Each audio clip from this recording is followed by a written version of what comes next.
One more time for Justin Angel.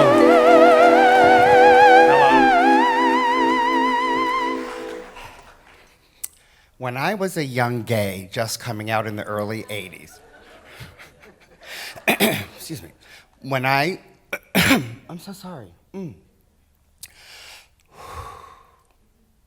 When I was a young gay, just coming out in the early 80s, my biggest gay dream was to open a drop-in homeless shelter for gay and lesbian teens.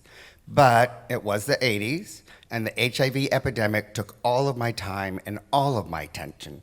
And by the time I left HIV work in the mid-90s, I was burned out, drug addicted, and had long since given up on all of my youthful gay dreams.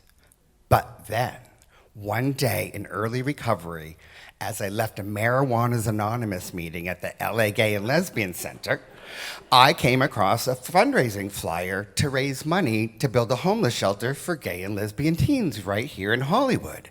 And the fundraiser is a skydive-a-thon. It's just like a walk-a-thon, except we're going to be jumping out of airplanes at 5,000 feet in the middle of the California desert. Well, I have always dreamed of skydiving, so I registered immediately and I got all the scholarships I needed, and the only requirements for participating was 3 one-hour classes. The first class we learn about flight safety, the second class we learn about jump safety, and the third class we learn and practice our landing maneuvers.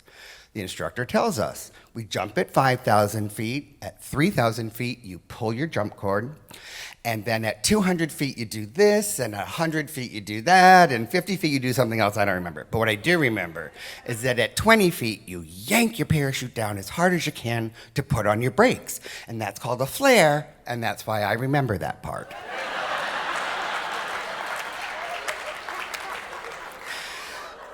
I have really wonky vision, and I cannot judge distances at all. So I'm a little worried, and I asked the instructor, well, how will we know we're at the right place to pull all of those moves off? And he says, oh, don't worry about it. You'll have an altimeter strapped to your chest, and it'll tell you how high off the ground you are. So I stopped worrying.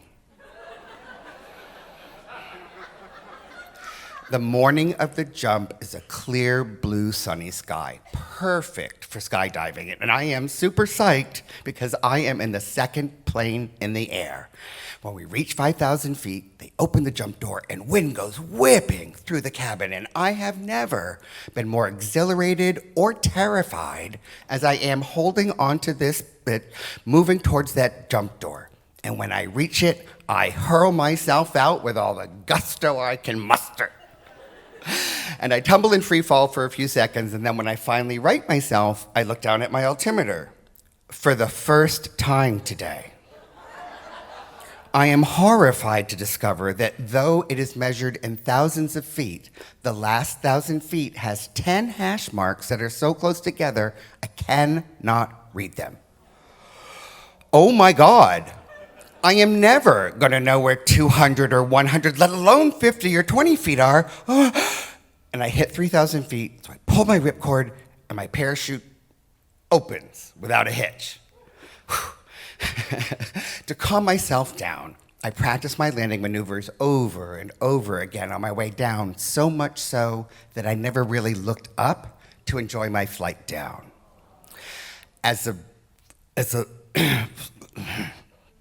ground is getting closer, as the ground is getting closer, I'm feeling fairly confident.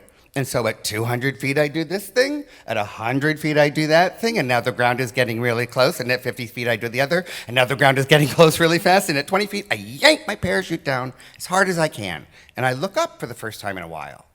And I see a cloud of dust and a whole line of people running at me. And I think, I wonder what that's all about.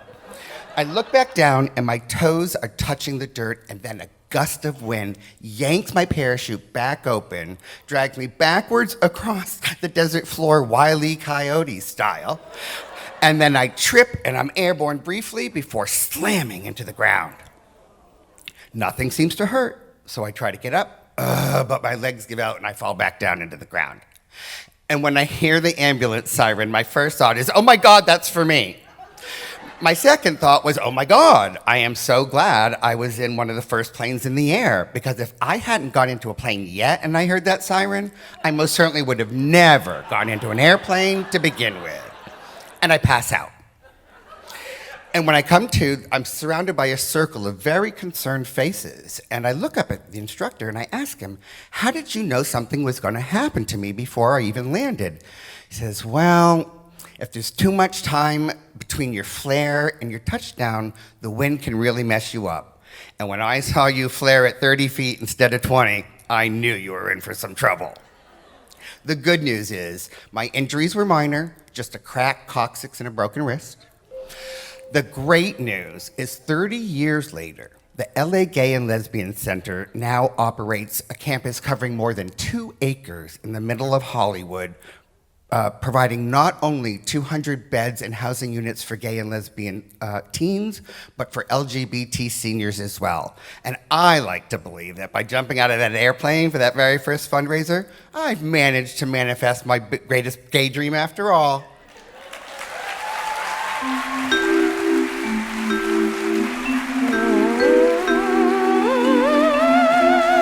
Just an angel.